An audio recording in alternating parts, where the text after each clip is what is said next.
For more than 3 years, Washington Wild coordinated an international campaign of more than 300 conservation, recreation, and wildlife organizations, along with tribes, First Nations, and elected officials and local businesses opposing the proposed logging and mining threats in headwaters of the iconic Skagit River.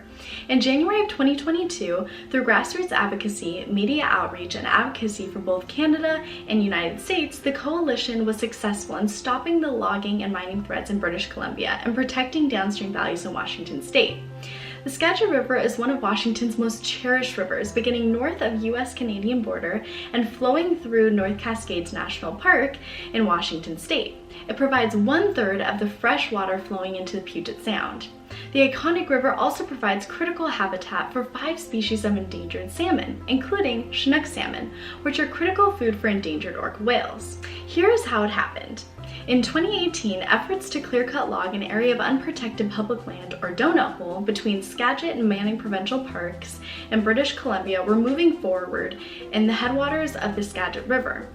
In response, Washington Wild coordinated an initial letter from 19 conservation and recreation organizations in Washington state, opposing the clear-cut logging and its potential impacts to downstream values like salmon, clean water, and protected public lands. In March 2019, the situation got worse with the announcement that Imperial Metals filed for a mining permit in the same area of the Skagit Headwaters. Imperial Metals was involved with one of the biggest environmental disasters in Canadian history in 2014, where 2.6 billion gallons of toxic sludge spilled into Quesnel Lake and Fraser River. Washington Wild coordinated coalition efforts highlighting diverse and compelling voices opposing the threats to the Skagit. The city of Seattle wrote a letter arguing that the mining and logging violated the High-Ross Treaty of 1984, which requires both countries to conserve and protect wilderness and wildlife habitat, to enhance recreational opportunities in the Skagit, and to acquire mineral or timber rights consistent with conservation and recreational objectives. The now growing Skagit Headwaters Coalition responded with additional letters of opposition from both Washington state and British Columbia. Washington Wild coordinated a media outreach campaign that resulted in several high-profile media stories.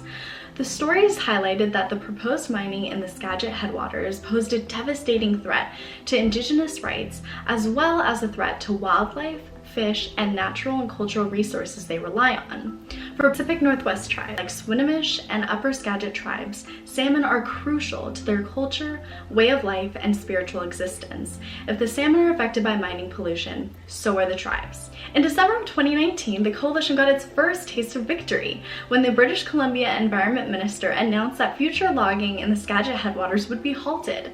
He cited that the coalition's public pressure and advocacy was a key factor in that decision. Throughout 2020 and 2021, Washington Wild continued to coordinate the coalition through bi-weekly meetings and were able to get 300 organizations to oppose the mining from both sides of the border, including nearly every Skagit County local and tribal government, a remarkable show of solidarity. Finally, in January 2022, we got the wonderful news that an agreement had been reached between the British Columbia government, Imperial Metals, State of Washington, and the Skagit Environmental Endowment Commission, resulting in the sale and retirement of mining claims in the Skagit Headwaters, ending the mining threat. Washington Wild continues to lead the coalition to ensure that the signers of the agreement uphold their commitment to pursue permanent protection for the Skagit Headwaters and clean up mining waste and debris left in the area. Together, we will continue to keep Washington Wild for years to come. Thanks for all you who supported protecting the Skagit Headwaters.